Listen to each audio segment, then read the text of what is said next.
अस्सलाम वालेकुम। आज का हमारा topic electric intensity between two oppositely charged parallel plates है। ये हमारी थर्ड एप्लीकेशन है। जिस सीक्वेंस से हम चलते आ रहे थे वही सीक्वेंस है हमारे पास। आज हमने गॉसेस लॉ की जो है इक्वेशन को अप्लाई करके इलेक्ट्रिक इंटेंसिटी फाइंड आउट करनी है between two oppositely charged parallel plates. Lecture को स्टार्ट करने से पहले मैं बताते चलूं कि आप मेरे चैनल को लाइक करें, शेयर करें और सब्सक्राइब करें और बेल आइकन पे क्लिक करें ताकि आपको नई आने वाली वीडियोस की नोटिफिकेशन भी मिलती रहे। तो आज हमने बिल्कुल उसी तरह जिसने हमने अपने प्रीवियस लेक्चर्स में गॉस लॉ की इक्वेशन को कुछ मेथड्स को फॉलो करके अप्लाई किया था, आज भी हमने two oppositely charge parallel plates के जो है बिटवीन इलेक्ट्रिक इंटेंसिटी को उन्हीं मेथड्स को फॉलो करके गॉस लॉ की इक्वेशन अप्लाई करके इलेक्ट्रिक इंटेंसिटी को हमने फाइंड आउट करना है। और आई होप मैंने आपको कॉन्टिन्यूसली दोनों लेक्चरों में जो अपने प्रीवियस हैं उनमें मैंने आपको मेथड्स रिपीट करवाती रही हूँ ताकि आप लोगों को रिवाइज हो जाए। तो अब आज हम डायरेक्ट चलेंगे कि हमारे पास two oppositely charge parallel plates हैं। एक के ऊपर पॉजिटिव चार्ज है, एक के ऊपर नेगेटिव। और हमेशा हमें ये बात का ख्याल रखना है कि हमेशा जो फील्ड है वो कंसंट्रेटेड होती है बिटवीन द प्लेट्स। मीन्स के इन दोनों ऑपोजिटली चार्ज प्लेट के दरमियान जो फील्ड है वो कंसंट्रेटेड है। और हमें ये भी पता होना चाहिए कि फील्ड हमेशा ओरिजिनेट होती है फ्रॉम द पॉजिटिव चार्जेस और एंड होती है नेगेटिव चार्जेस पर। तो ये कुछ बातें हैं जो हमें पता होनी चाहिए कि जो फील्ड है वो ओरिजिनेट होती है फ्रॉम पॉजिटिव चार्जेस और एंड होती है हमारे पास नेगेटिव चार्जेस पर। ये बात। और अब हमने जो मेथड्स थे जिनको हमने फॉलो करना था, जो मैंने आप लोगों को प्रीवियस लेक्चर्स में भी बताए थे, तो अब हमें पता है कि जिस तरह हमने शीट ऑफ चार्जेस की बात की थी उस शीट पर चार्जेस यूनिफॉर्मली डिस्ट्रीब्यूटेड थे।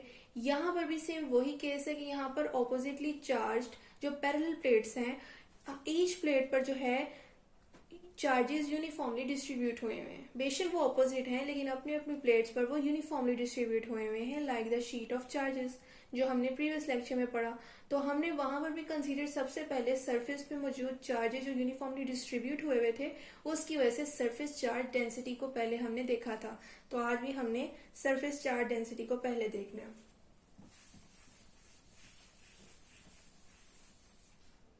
तो हम अपना फर्स्ट स्टेप जो है उसको फॉलो करते हैं।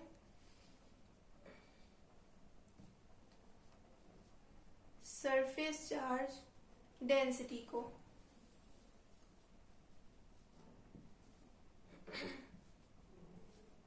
तो वो हमारे पास ये आ गई।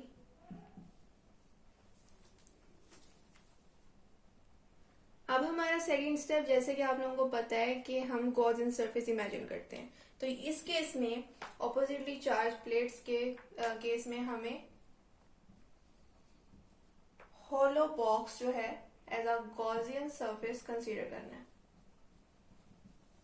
जो कि हमारे पास इमेजिनरी सरफेस है। अब हम इस होलो बॉक्स को जो हमने इमेजिन किया है गॉसियन सरफेस के तौर पे ताकि हम उसके क्रॉस फ्लक्स इजीली कैलकुलेट कर सके, अब हम उसको डायग्रामेटिकली भी ड्रॉ कर लेते हैं। तो यहाँ मैं डॉटेड लाइन में हमेशा शो करती हूँ। तो यहाँ मैंने होलो बॉक्स को शो करा दिया। ये डॉटेड लाइन में हमारे पास गॉसेस लॉ है, सॉरी गॉसेस सरफेस है। गॉसियन सरफेस जो हमने होलो बॉक्स की शेप में हमने कंसीडर किया है, यहाँ पर इमेजिन किया है। तो जिसको मैंने डॉटेड लाइन से जो है वो एपरेंटली जो है ताकि वो डिस्प्ले हो सके उसको शो करा दिया। अब हमने कैलकुलेट करना है इलेक्ट्रिक फ्लक्स को थ्रू द गॉसियन सरफेस। तो हम डिफरेंट साइड जो है होलो बॉक्सेस की उसके अक्रॉस जो है हम अब फाइंड करेंगे अपना फ्लक्स। हमें पता है कि एक इसकी अपर साइड है, एक इसकी लोअर साइड है और टू यहाँ पर हमारे पास जो है साइड्स हैं जिनके क्रॉस हमने जो है फ्लक्स फाइंड आउट करना है। तो सबसे पहले हम at the top of the box flux find कर लेते हैं।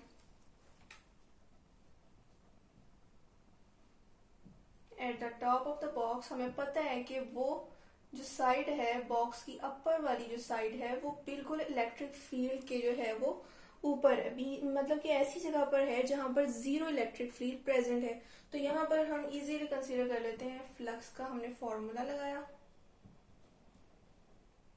ई ए कॉस थीटा, और अब हमें पता है कि ई हमारे पास इलेक्ट्रिक फील्ड वहां पर जीरो है, तो यहाँ जीरो पुट कर देंगे और हमारे पास यहाँ पर फ्लक्स की वैल्यू जीरो आ जाएगी।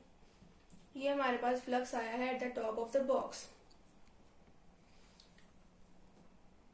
अब हम साइड्स ऑफ बॉक्स के अक्रॉस जो है वो फ्लक्स फाइंड आउट करते हैं, मींस कि यहाँ पर अब हमें पता है कि एरिया जो होता है वो हमेशा सरफेस से नॉर्मल होता है, मींस कि इस साइड का एरिया जो है उसका अगर हम वेक्टर ड्रॉ करें तो वो normal to the surface draw होगा, और इलेक्ट्रिक फील्ड की जो डायरेक्शन है वो यहाँ पर डाउनवर्ड है। तो यहाँ ए और ई का आपस में जो एंगल बन रहा है वो 90 डिग्री का बन रहा है। तो यहाँ पर हमें थीटा हमें पता लग गया कि क्या है।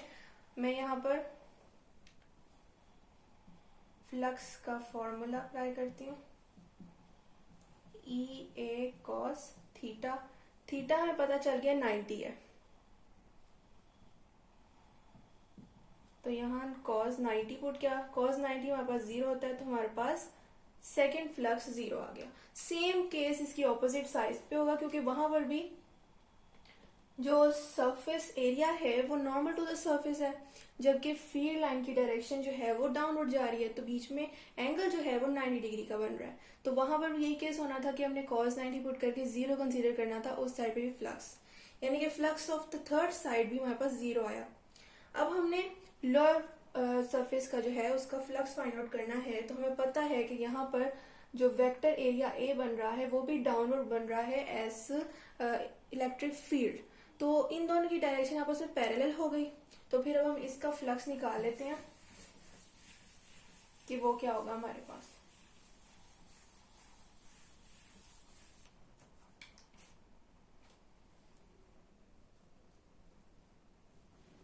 The flux through the bottom of the box.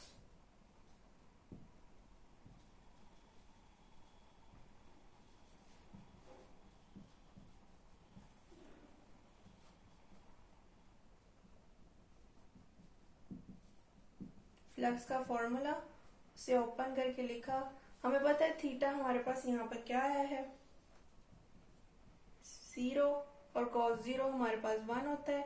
1 को हमने लिखा नहीं, तो हमारे पास मैक्सिमम फ्लक्स है, यानी कि हमारी तमाम जो 4 साइड्स हैं होलो बॉक्स की, जो हमने गॉसियन सरफेस कंसीडर किया, उसमें से सिर्फ एक साइड के थ्रू जो है वो हमारे पास फ्लक्स जो है मैक्सिमम पास आउट हो रहा है।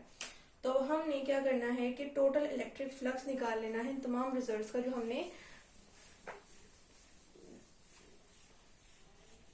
होलो बॉक्स के क्रॉस जो है फाइंड आउट किए हैं।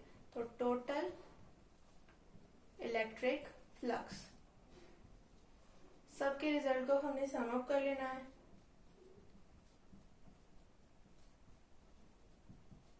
इन दोनों साइड्स को हमने जो है वो फ्लक्स 2 से रिप्रेजेंट किया, क्योंकि दोनों का सेम रिजल्ट है। हमारे पास यहाँ पर भी जीरो रिजल्ट आया था, यहाँ पर भी, और हमारे पास लोअर बॉटम जो है सरफेस पे मैक्सिमम फ्लक्स आया था। तो यहाँ हमारे पास जो इलेक्ट्रिक फ्लक्स है वो फिर ई ए हमारे पास वैल्यू आ जाती है।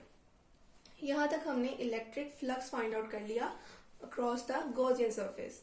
अब हमने अप्लाई करना है अपना लास्ट स्टेप, वो है गॉसेस लॉ की equation in order to find the electric intensity finally by applying Gauss's law. Gauss's law की इक्वेशन भी हमें अब याद हो जानी चाहिए, जो कि ये है। हमें पता है कि इलेक्ट्रिक फ्लक्स हमारे पास ई ए आया है, कांस्टेंट हमारे पास एज इट इज नीचे आएगा, और चार्ज डेंसिटी हमें पता है ये थी, ए से कैंसिल, और हमारे पास इलेक्ट्रिक इंटेंसिटी में फाइंड करनी है तो ई हम इधर ही रखेंगे, और यूं हमारे पास electric intensity between two oppositely charge parallel plates हमारे पास आ जाता है। इसकी वेक्टर फॉर्म हम लिख लेते हैं, वो जरूर लिखनी होती है।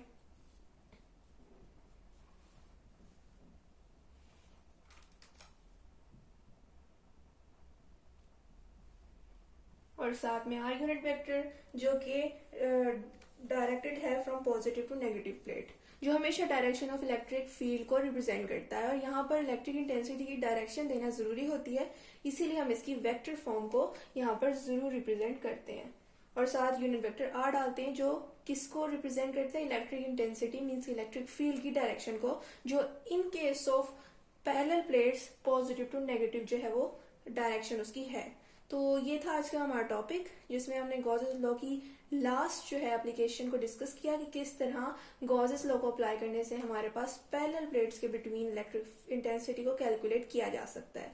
तो आई होप आपको ये कॉन्सेप्ट गॉसेस लॉ का समझ आया होगा। एप्लीकेशंस आज इसकी खत्म होती हैं। आई होप कि आपको इनके तमाम मेथड्स कि हमने गॉसेस लॉ को किस तरह अप्लाई करना है, क्योंकि हम डायरेक्टली इसको अप्लाई नहीं कर सके।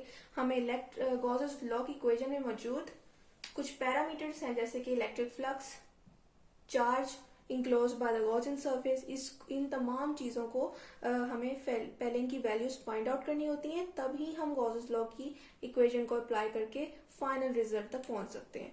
तो वो मेथड्स भी मैंने आपको बताए हैं, जो सीक्वेंस में मैंने आपको प्रीवियस लेक्चर से बताती आ रही हूँ। तो आई होप आपको वो भी याद हो गए होंगे।